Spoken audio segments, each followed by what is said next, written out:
Information en temps réel.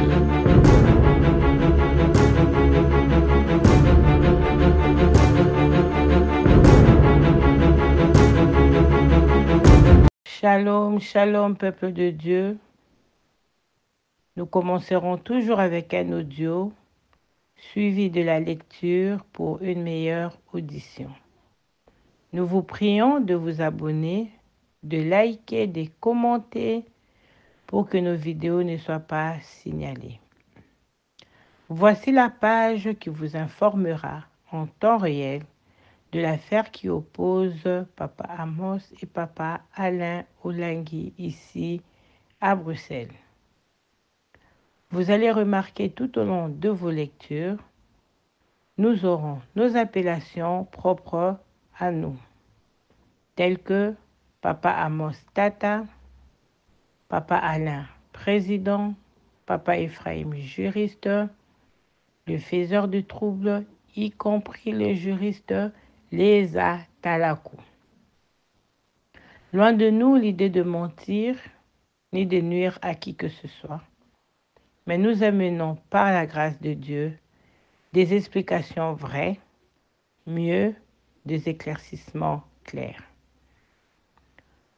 Pour mieux comprendre l'épisode 7, veuillez suivre les 6 derniers. Travaillons ensemble, s'il vous plaît, en likant, en partageant et en commentant. Que Dieu vous bénisse. Voilà, donc nous avançons tout doucement. Au dernier épisode, nous avions dit que le juriste était à la deuxième déposition à la police à son nom. Donc, c'est-à-dire qu'on a porté plainte pour la deuxième fois contre lui encore ce vendredi-là. Rappelez-vous, je vous avais dit que le président était déjà sur le sol belge, juste après l'annonce de la destitution de Tata, mais il est resté discret pour Tata et non pour les Atalakou. Alors le vendredi passe, nous arrivons le dimanche de la même semaine. Le matin, Tata reçoit finalement le coup de fil du président. Il lui annonce officiellement qu'il est à Bruxelles et qu'il aimerait venir adorer avec nous. Du coup, Tata se rappelle directement de ce que le juriste avait dit le vendredi dernier. Nous sommes nombreux, plus de la moitié de la salle.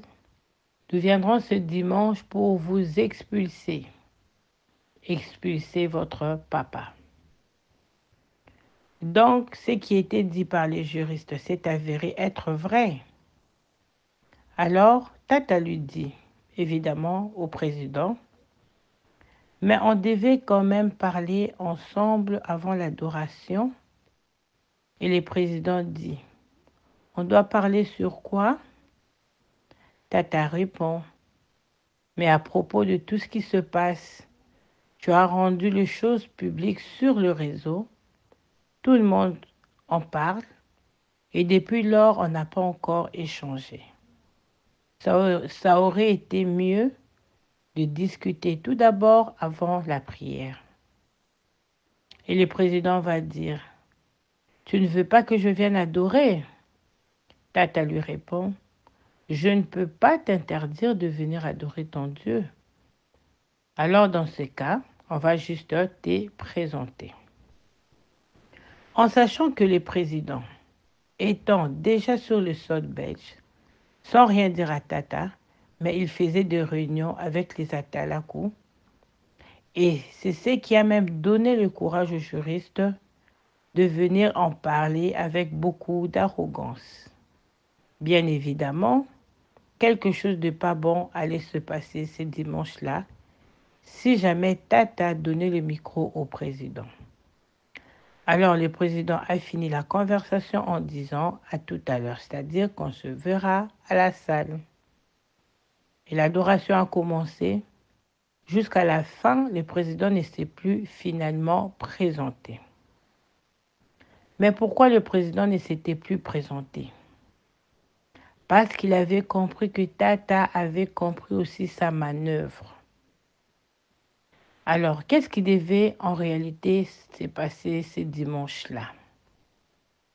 Le scénario, selon la manière dont il a été conçu, était que le président viendrait au culte d'adoration et lorsqu'on allait le présenter et lui donner le micro, il allait saisir de ce moment devant toute l'assemblée et la caméra pour humilier Tata en proclamant sa destitution et en établissant le nouveau comité sur la chaire. Comme il n'a pas pu réussir à faire ce qui était programmé jusque-là, les dimanches là passent. Et voilà que nous arrivons le jeudi 12 octobre de la même semaine, un jour où nous avons intercession le soir. Le juriste vient de nouveau à la salle. Amène avec lui cette fois-là le soi-disant nouveau représentant, un serrurier et un huissier de justice et des agents d'une société de la sécurité de la place. Comme ce n'était pas encore l'heure de la prière, il a trouvé quelques personnes, y compris quelques responsables. Il leur dit, comme toujours, je suis venu avec tout ce monde que j'ai cité plus haut, c'est-à-dire les serruriers, les huissiers et tout, pour que le huissier constate et que les serruriers changent toutes les serrures de la salle.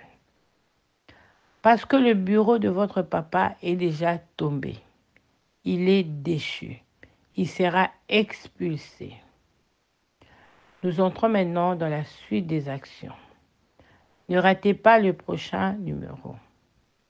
Nous constatons plusieurs vues, mais moins de likes et des commentaires.